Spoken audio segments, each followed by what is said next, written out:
I'm going to work my way forward now and show you a different type of edit. We're going to be looking at something called rolling edits. And as a quick reminder, if you work your way down the tools palette here, every time you roll over a different tool, you'll see a tooltip popping open to inform you exactly what that tool does, with the shortcut for that tool in brackets. For example, the one that we saw in the previous tutorial, this third option down is our Ripple Edit tool with the shortcut B. And so that we see a distinction between using this tool and the one that we're going to be looking at in more focus in a moment, I'll show you exactly what happens with this Ripple Edit tool. Remember this now, don't you? As soon as you roll over the tail or the head of any of these clips, in this case I'm rolling over the tail of clip number 1, as soon as you do, then you'll see the cursor take on those arrows to point the direction of travel at which you are going to edit. Okay, simple enough. If I want to go the other way, with clip number 3 for example, rolling across the beginning or the head of this clip means that this tool now is pointing to the right. Consequently, I can ripple edit this away. And each time that we do this, we aren't left with a blank area that we have to manually remove. Okay, so that's the Ripple Edit tool. For the remainder of this tutorial, we're going to concentrate on the next one down, the Rolling Edit tool. In the next tutorial, we'll look at these tools down here, but for the moment, let me go back to this tool, our Rolling Edit tool, noticing the shortcut there, N in brackets. Well, this works in a similar way to the Ripple Edit tool, in that we're not left with any blank area once we use it in between clips. However, it does function in a different way in terms of what gets edited. The Ripple Edit tool edits away frames from your clip and removes them completely.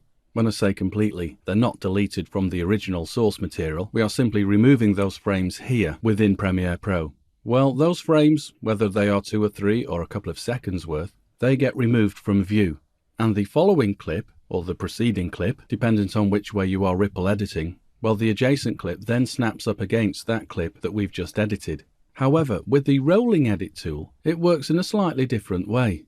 And in fact, to signify this, you'll see that as I roll my cursor over one of these clips, then the cursor changes to that shape.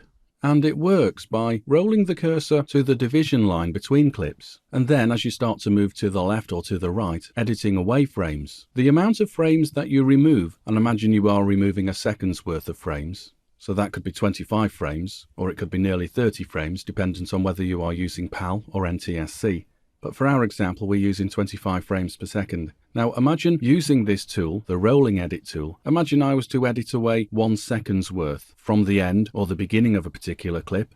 Well, it will mean that the resulting empty area will be filled up with however many frames that we've removed, and that empty area will be filled up by the adjacent clip. So if we remove 25 frames or a second from one clip, well, the adjacent clip, providing we are using this Rolling Edit tool, well, the adjacent clip will reveal 25 frames more than it displayed prior to using this Rolling Edit tool. Of course, you can go either way with it, left or right. However, you do need to bear something in mind. This Rolling Edit tool will only work, of course, if there are frames available that were previously hidden. Now, what I mean by that is, if you've got 2 clips next to each other, but you've not edited anything away from them, you've just brought in the whole clip, then it's fine in one sense that you can remove maybe a second from clip number 1, but you need clip number 2 to be able to reveal another second of frames. And in this example, it wouldn't work, because clip number 2 hasn't got any extra frames to reveal, if we have brought it in its entirety.